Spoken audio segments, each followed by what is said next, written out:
नमस्कार, news India देख रहे हैं आप और आपके साथ मैं हूं सुरभि तिवारी और खबरों में वक्त हो चला है देवभूमि की खबरों का। सीएम पुष्कर सिंह धामी आज हरसिल हेलीपैड पहुंचे।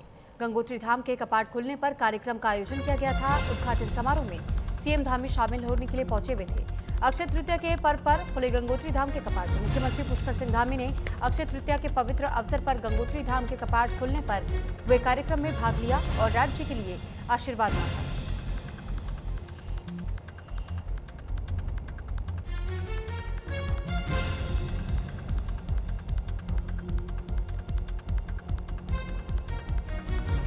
गंगोत्री धाम के कपाट खुलने को लेकर के एक कार्यक्रम का आयोजन किया गया था, जहां पर शामिल होने के लिए खुद मुख्यमंत्री पुष्कर सिंह धामी पहुंचे।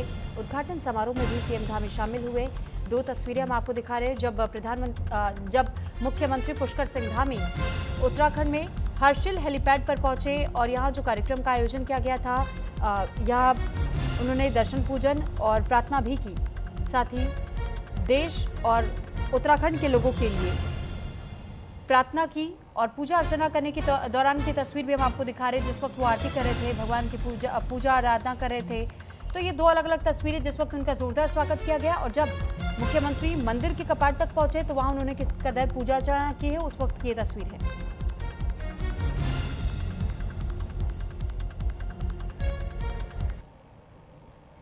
सीएम आवास पर उच्च स्तरीय बैठक आयोजित। सीएम पुष्कर सिंह धामी के सख्त निर्देश की चारधाम यात्रा को लेकर के ये दिशा निर्देश जारी किया गया। यात्रा मार्ग को प्लास्टिक मुक्त बनाने की तैयारी। यात्रा रूट पर वाटर एटीएम लगाया जाए, आरओ प्लांट लगेंगे। कचरा फैलाने वालों पर सख्त कार्रवाई के भी निर्देश दिए गए हैं। हर दुकान पर प्लास्टिक कचरा प्रबंधन अनिवार्य कर दिया गया। मुख्यमंत्री पुष्कर सिंह धामी ने तीर्थ यात्रा मार्ग पर कई स्थानों पर वाटर एटीएम और आरओ प्लांट लगाकर के प्लास्टिक की बोतलों के उपयोग को खत्म करने के स्पष्ट निर्देश जारी किए हैं। सीएम धामी ने कहा है कि कचरा फैलाने वालों के खिलाफ सख्त कार्रवाई की जाएगी और राज्य भर में प्लास्टिक कचरे के लिए मनी बैग योजना लागू की जाएगी। इसके अलावा हर एक दुकान पर प्लास्टिक कचरा प्रबंधन अनिवार्य किया जाएगा। वहीं चारधाम यात्रा 2026 को पूरी तरह से प्लास्टिक मुक्त सुनिश्चित करने के लिए मुख्यमंत्री ने शहरी विकास, पर्यटन और वन विभागों के अधिकारियों के साथ मुख्यमंत्री आवास पर एक उच्च स्तरीय बैठक की अध्यक्षता की।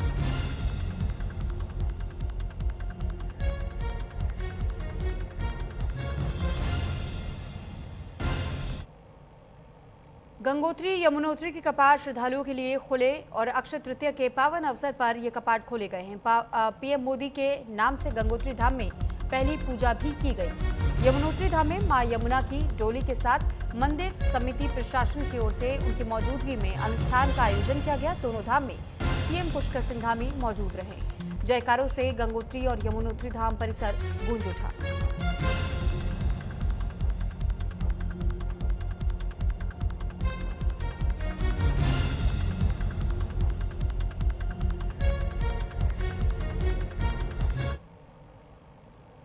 तो 22 अप्रैल को खुलेंगे केदारनाथ धाम के कपाट। बाबा केदार की उत्सव डोली रवाना हुई।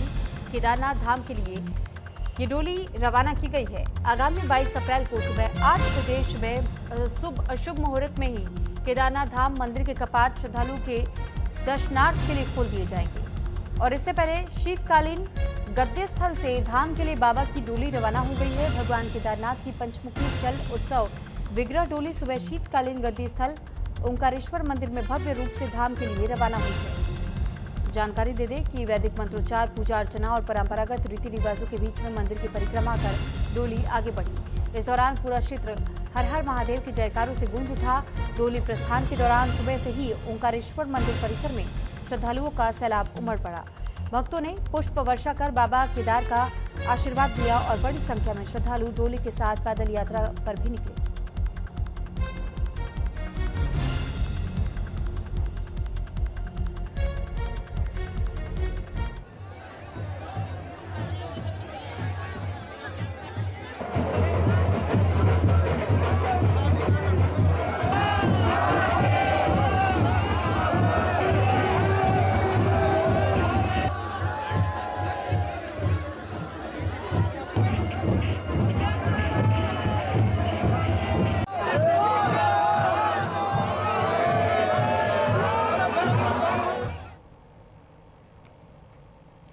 तो वहीं केदारनाथ यात्रा के लिए हेली सेवाओं की तैयारी पूरी कर ली गई है और 22 अप्रैल से हेलीकॉप्टर की सेवाएं शुरू कर दी जाएंगी।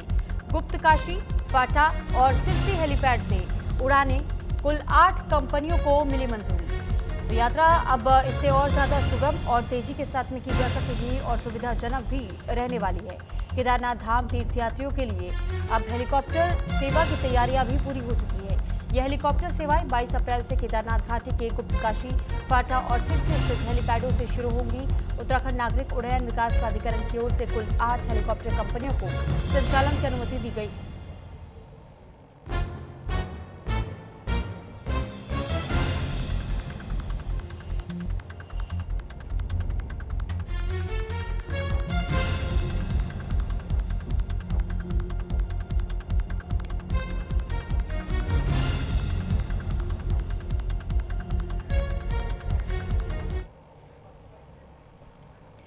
वहीं मुख्यमंत्री पुष्कर सिंह धामी हरिद्वार पहुंचे, जहां उन्होंने अखंड परम धाम आश्रम के परमाध्यक्ष योग पुरुष स्वामी परमानंद गिरी के 71वें जन्म दिवस कार्यक्रम में शिरकत की। और इस दौरान उन्होंने कहा कि अक्षय तृतीया के पावन अवसर पर गंगोत्री और यमुनोत्री धाम के कपाट खुलने के साथ ही 4 धाम यात्रा की शुरुआत हो रही है। राज्य सरकार यात्रियों की सुविधा के लिए पूरी तरह तैयार है और यात्रा मार्ग में किसी भी प्रकार से असुविधा न होने पाए, इसके लिए व्यापक व्यवस्थाएं भी की गई।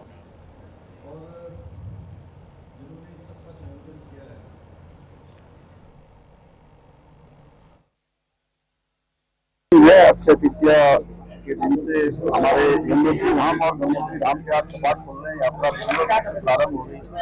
यात्रा की सभी तैयारियां पूरी कर ली गई है। सबों में बहुत हर्षोल्लास है और बड़ा उत्साह यात्रा को लेकर। सभी तैयारियां विधिवत तरीके से पिछले सालों के अनुभव लेकर, पिछले सालों की यात्रा से जो भी जो भी और ज्यादा अच्छा काम करना है वो सब किया गया है। सभी यात्रियों का हम स्वागत करते हैं। सबकी यात्रा अच्छी हो, सफल हो, सरल हो, सुरक्षित हो, इसके लिए हमारा प्रयास जारी रहेगा और ये हमारी सर्वोच्च प्राथमिकता है। याद रखें, वो जिन लोगों ने देश की आजादी के बाद लंबे कालखंड तक 6 दशक तक देश के अंदर राज किया है, तो कभी महिलाओं के अधिकारों को आगे, महिलाओं के अधिकारों के लिए वो उन्होंने कभी कोई काम नहीं किया। आज जब प्रधानमंत्री आदरणीय मोदी जी के नेतृत्व में महिलाओं को 33% आरक्षण देने के लिए नारी शक्ति वंदन अधिनियम भारत की संसद में पारित हुआ, उसमें संशोधन करके जब वो लागू होना था 2029 से, उसमें उन्होंने बहुत बड़ी रुकावट की है। महिलाओं के अधिकारों को रोका है, उनकी भागीदारी को नीतियों में और देश के तमाम कार्यक्रमों में संसद और विधानसभाओं में होनी थी, उन्होंने कुठाराघात किया है। ये महिला विरोधी है।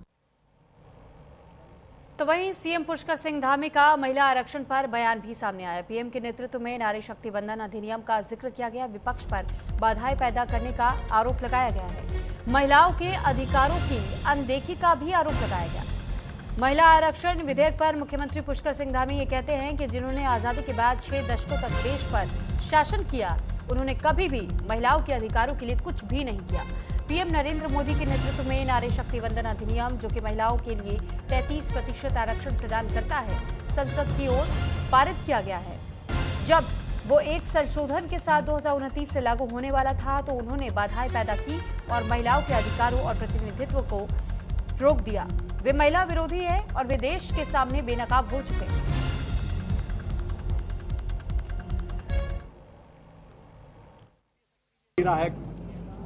देखिए, वो जिन लोगों ने देश की आजादी के बाद लंबे कालखंड तक 6 दशक तक देश के अंदर राज किया है, वो कभी महिलाओं के अधिकारों को आगे, महिलाओं के अधिकारों के लिए वो उन्होंने कभी कोई काम नहीं किया।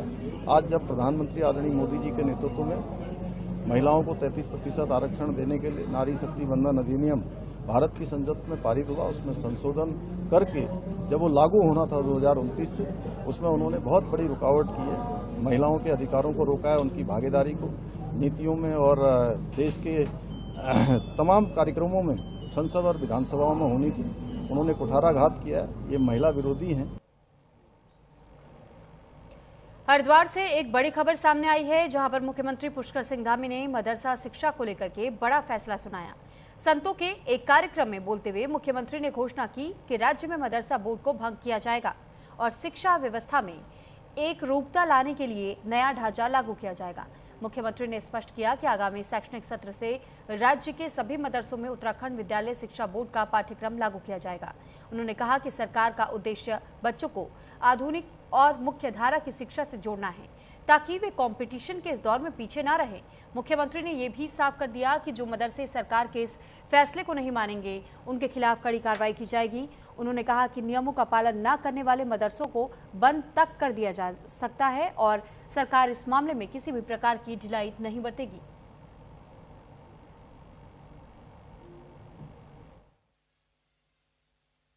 सबको शिक्षा का अधिकार मिले।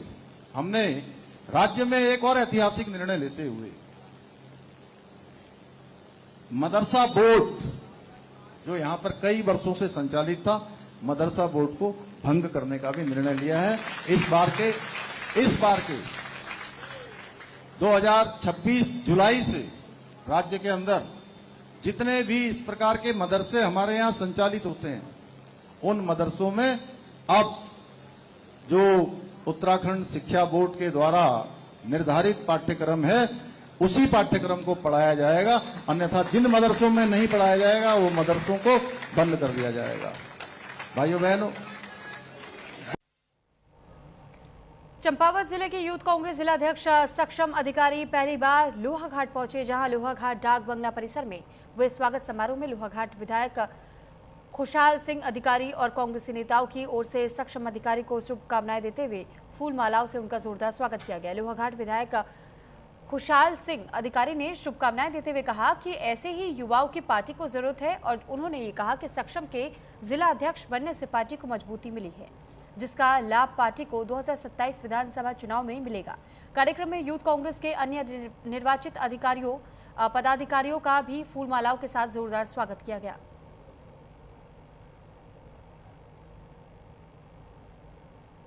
दूंगा यूथ कांग्रेस के सम्मानित जिला अध्यक्ष जी को, हमारे सम्मानित यहाँ के ब्लॉक अध्यक्ष जी लोगों को, हमारे इस जिले के महामंत्री है ना, यूथ महामंत्री को, क्योंकि ये आज हमारा सौभाग्य का दिन है कि जो निष्ठावान लोग हैं उनकी आज पहचान हमारे कांग्रेस के युवाओं ने करके ऐसे कर्णधारों को यहाँ पर भेजा है जो कि तन मन धन से कांग्रेस पार्टी के लिए समर्पित रहते हैं। और मैं आशाएं नहीं पूर्ण विश्वास करूंगा कि विश्वास के साथ कहना चाहूँगा कि जो जीत कांग्रेस यूथ में इन लोगों ने यहाँ पर दिखाई है, यह एक सौभाग्य का विषय है। यूथ कांग्रेस जिला अध्यक्ष की नई जिम्मेदारी मिली है, तो मैं सभी युवाओं से ये कहता हूँ कि उनकी छोटी सी लेकर बड़ी कोई भी समस्या होंगी, दिन हो या रात, मैं उनके साथ हमेशा खड़ा रहूँगा। बस जो मैंने अभी शिवालय मंदिर में एक वीडियो प्रसारित की थी जो अपनी जीत के बाद, कि सबने नशे से दूर रहना है, जो नशे से दूर रहेगा वो मेरा सच्चा साथी होगा। और साथ ही कि जो अगल बगल भी जो नशे में लिप्त है लोगों को, उनको बाहर दरकिनारे निकालेगा नशे के झंझट से, तो मैं उन सभी के साथ हर वक्त साथ रहूँगा। और जो पार्टी ने मुझे ये जिम्मेदारी दी है, इसका मैं बढ़ चढ़कर जैसे भी होगा, जितने भी मतलब एक कहने में हमारे जब इतने लोग एकत्रित हो गए तो धीरे धीरे सब कुछ अच्छा होगा। हरिद्वार के थाना पथरी क्षेत्र में पुलिस ने ऑपरेशन प्रहार के तहत बड़ी कार्रवाई की, जहां पुलिस ने कार्रवाई करते हुए गैंग लीडर समेत 3 गैंगस्टरों को गिरफ्तार किया है। दरअसल एसएसपी नवनीत सिंह के निर्देशन में चलाए जा रहे अभियान के दौरान पुलिस ने रोह नदी पुल पर संदिग्धों को दबोचा, जो कि पुलिस को देख भागने की कोशिश कर रहे थे। पूछताछ में तीनों के आपराधिक गैंग से जुड़े होने की पुष्टि हुई है। फिलहाल पुलिस तीनों को हिरासत में लेकर के आगे की कानूनी कार्रवाई में जुट गई है।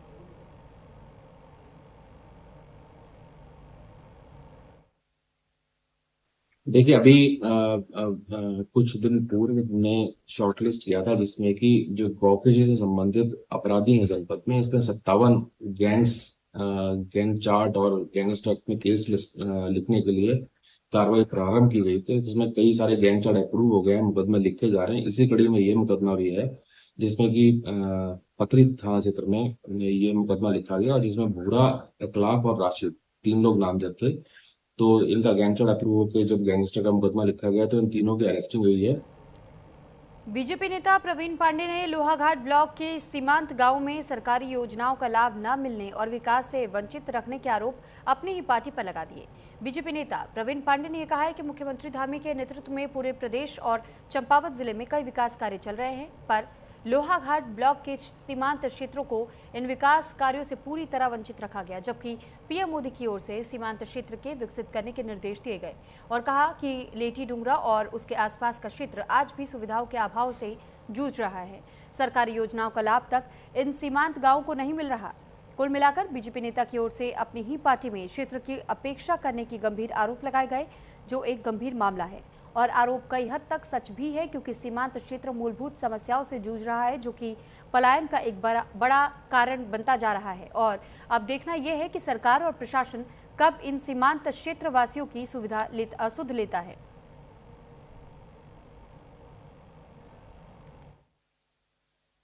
ये उत्तराखंड में जो है हमारी जो भारतीय जनता पार्टी सरकार है, युवा मुख्यमंत्री है, पूरे प्रदेश में एक से एक काम हो रहे हैं जो हम देख रहे हैं। तो हमारा ये लोहाघाट जो है सीमांत क्षेत्र जो है ब्लॉक पड़ता है यहाँ, उसके बाद जो है नेपाल सीमा लगी रहती है। आज 6 महीने से हम भी जो है वहाँ से हमारी जो है बहू जो है क्षेत्र पंचायत हैं, तो मैंने कई बार जो है जिलाधिकारी के महोदय के माध्यम से, अपने माध्यम से, ब्लॉक के माध्यम से कई पत्र जो है दे चुके हैं। इसमें जो है हमारी क्षेत्र की बार बार उपेक्षा हो रही है। पार्टी की जो है इतनी बड़ी महत्वाकांक्षी योजना चल रही है, हमारा जो है क्षेत्र में बार बार विरोध हो रहा है। अन्य जो है विपक्षी पार्टियां भी हमारा विरोध कर रही है। वहाँ के जो है हमारे जो जनता जनार्दन है वो भी हमारा बार बार विरोध कर रही है कि मतलब सरकार जो है यहाँ कुछ काम नहीं हो रहा है। तो वहीं रामनगर वन प्रभाग की कालाढूंगी वन रेंज से एक चिंताजनक खबर सामने आई है, जहां जंगल के अंदर एक भालू का शव मिलने से वन विभाग में हड़कंप मच गया। घटना की सूचना मिलते ही वन विभाग की टीम में हलचल तेज हो गई और अधिकारी तुरंत मौके के लिए रवाना हो गए, जिसके बाद से मौके से शव को कब्जे में लिया और रेस्क्यू वाहन की मदद से कालाढूंगी वन विश्राम गृह लाया गया। यहां पर चिकित्सकों की एक विशेषज्ञ टीम ने पंचनामा भरते हुए शव का पोस्टमार्टम किया। वहीं वन विभाग भालू के पोस्टमार्टम रिपोर्ट का इंतजार कर रहा है और जिसके बाद ही भालू की मौत के कारणों का पता चल पाएगा। बताया जा रहा है कि कालाढूंगी रेंज के एक वन बीट क्षेत्र में नदी के पास भालू का शव पड़ा हुआ मिला है।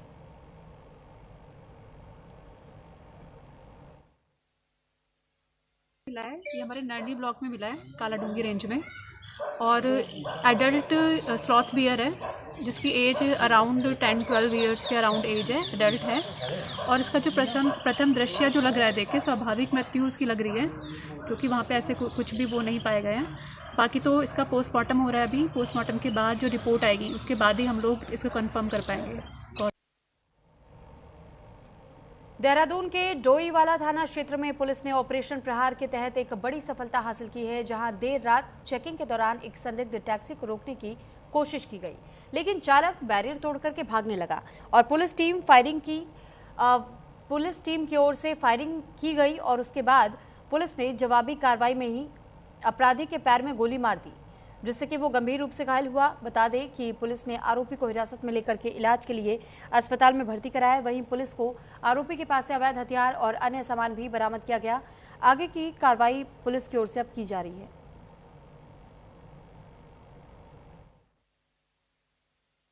डोईवाला थाना क्षेत्र के हर्रावाला क्षेत्र में ऑपरेशन प्रहार के तहत जो विशेष सघन अभियान चेकिंग अभियान चलाया जा रहा था, उसी दौरान एक टैक्सी नंबर की गाड़ी, स्विफ्ट गाड़ी जो आती हुई दिखी, उसको रोकने का प्रयास किया गया। उसके द्वारा जब वहाँ से भागने का प्रयास किया, पुलिस के द्वारा आगे नाकाबंदी करके उसे रोकने का प्रयास किया। उसके द्वारा बैरियर को तोड़ते हुए उस गाड़ी आगे एक्सीडेंट हुई। उसके बाद पुलिस ने तत्काल जब उसे हिरासत में लेने की कोशिश की, संदिग्ध व्यक्ति द्वारा पुलिस पर फायर करके वहाँ से भागने का प्रयास किया। पुलिस ने तत्काल उसे न्यूट्रलाइज करते हुए उसको हिरासत में लिया। इस क्रम में उसके पैर में गोली लगने।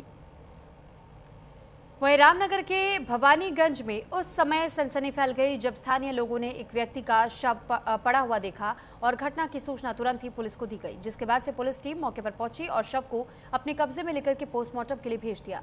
फिलहाल पुलिस ने मामले की जांच शुरू कर दी है और मौत के कारणों का पता लगाने की कोशिश की जा रही है।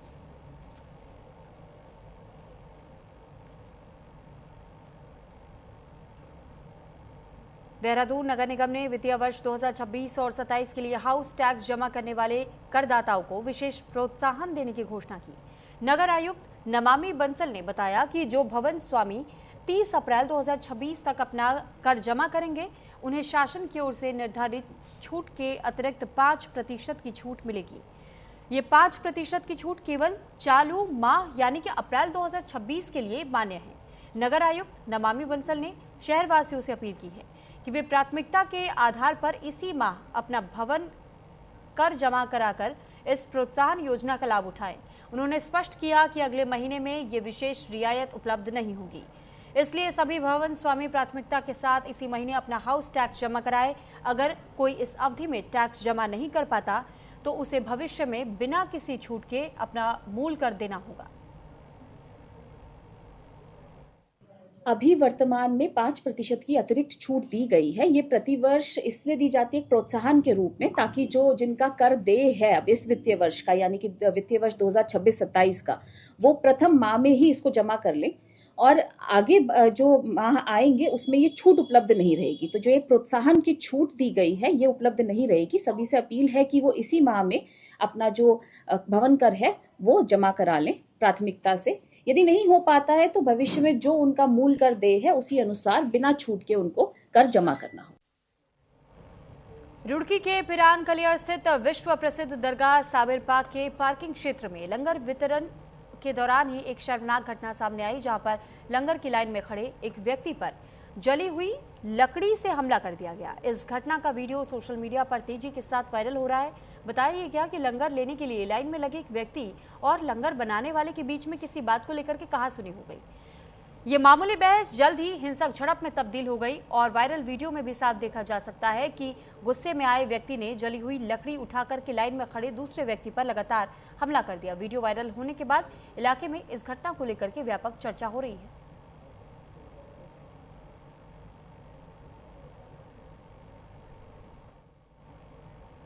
इसी के साथ फिलहाल इस बुलेटिन में इतना ही। नमस्कार।